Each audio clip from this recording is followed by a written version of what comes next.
Hi guys, welcome to my mini blog. তো আজকে দেখো সকাল সকাল চলে গিয়েছিলাম ছাদে। তো ছাদের ওয়েদারটা কিন্তু হেভি সুন্দর ছিল। তো তারপরে দেখলাম সবাই কিন্তু ভোট দিয়ে চলে এসছে। তারপর আমরা এখানটা একটুখানি কথা বলে নিচ্ছিলাম। অ্যান্ড আজকে কিন্তু আমার দাদা ভাই ছিল ফার্স্ট ভোট। তো সবাই এখানটায় ভোট দিয়ে চলে আসার পরে আমি কিন্তু চলে গিয়েছিলাম রান্নাঘরে। আর দেখলাম পিকু এখানে বসে আছে, তো ওকে একটুখানি আদর করে আবারও চলে গেলাম রান্নাঘরে দেখতে যে কি রান্না হয়েছে। দেখলাম মাটন রান্না হচ্ছে, আর পাশে ছিল মাটন কষা।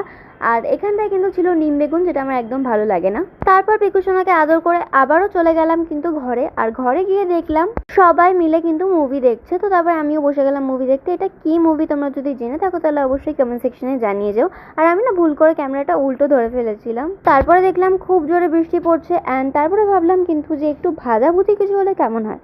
তো তারপরে কিন্তু ভেজে নিলাম ফ্রেঞ্চ ফ্রাই, আর তারপরে পেরি পেরি মশলা দিয়ে সবাই কিন্তু খাচ্ছিলাম ফ্রেঞ্চ ফ্রাইটা। আর এই মরশুমে যদি একটুখানি ভাজাভুজি হয় তাহলে তো আর কোনো কথাই নেই।